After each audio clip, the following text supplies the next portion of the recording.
currently a senior at Ord Senior High School. My future plans are to attend college, majoring in elementary education with an endorsement in special ed. Senator Sullivan, my question for you today is, currently renewable energy is a major issue in the United States with the prices of gas and problems in the Middle East. With our neighboring states producing more than 3 times more wind power than Nebraska is, how can Nebraska get more involved in producing and creating more renewable energy? Thank you for your question, Brittany. If you look at some statistics, Nebraska is ranked number 6 as being the windiest state in this country. But we rank only 19th in having wind energy development. And you might ask, well, what's the disconnect? Well, one of the things in this whole mix of renewable energy, and I'm all for that, and making the basket, if you will, of all the resources that we draw on to provide electricity and utilities, we need to remember that Nebraska, in addition to having the uniqueness of having it unicameral, is also the only public power state in the nation. And because we are that, we have some of the lowest utility rates in this country. And when you talk about new sources of energy, sometimes those sources, like wind energy, like solar, some of those areas, are still in the research and development age, and they can be kind of expensive. And because we are a public power state, our statutes demand that we provide utilities, electricity at the lowest cost. So when you look at the wind farm up in Petersburg, which is in the northern part of District 41, it's great to see that. But that's a good example of private-public partnerships that have come together to provide some of that wind energy development. And I think that we'll see more of that here in Nebraska. We can harness that wind and provide good energy in a renewable sense, but I think we have to do it in a cost-effective way. Mr. Curtiss, how can Nebraska get more involved in producing renewable energy? As Mrs. Sullivan alluded to, we have a wind tower farm, as they have been known to be called, in this district. We also have 3 ethanol plants.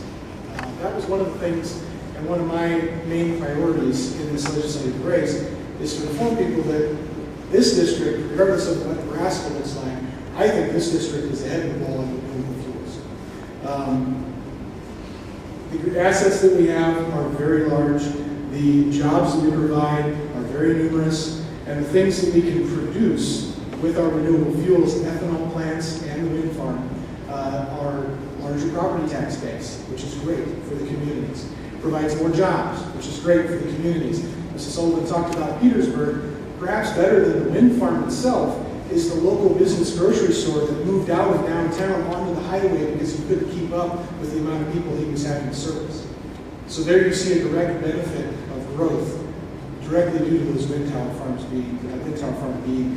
Ethanol is one of my favorite things. The diversity that that industry has, the ability to not only produce ethanol, but also distillers grain, and also corn oil, and also a number of other products.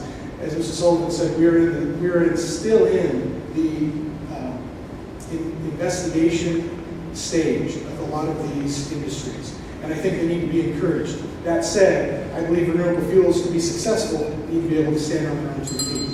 I don't think the government should be continually putting money in with no expiration date in terms of tax subsidies and things like that as well. So. I'm going to keep going with that question in 30 seconds each. Where do you see Nebraska going in terms of renewable energy? Both of you are supporting it, so where do you see the future of Nebraska going in terms of that topic? Nebraska Public Power, which is one of the biggest utilities in the state, has said by, I think, 2020, that 20% of their portfolio will come from renewable energy. So they're on the path. Some will say it's not fast enough. But I think, again, I caution about the balancing act between providing that low-cost electricity and going into the renewable area. So I think that it's going to be, as I said earlier, private and public partnerships that will drive this forward. In Plainview specifically, we created an ethanol plant with $14 million raised locally. So the creation of the private and public partnership is certainly there in these renewable fuels. And if I serve as your senator, this district will become the shining star of renewable fuels in this state. Like I said, we have 3 ethanol plants. We have a wind tower farm. We are on the verge of having perhaps another one. And I think those things are absolutely critical to the survival of our small towns. We need to create markets for those products, and we need to support them as much as we can.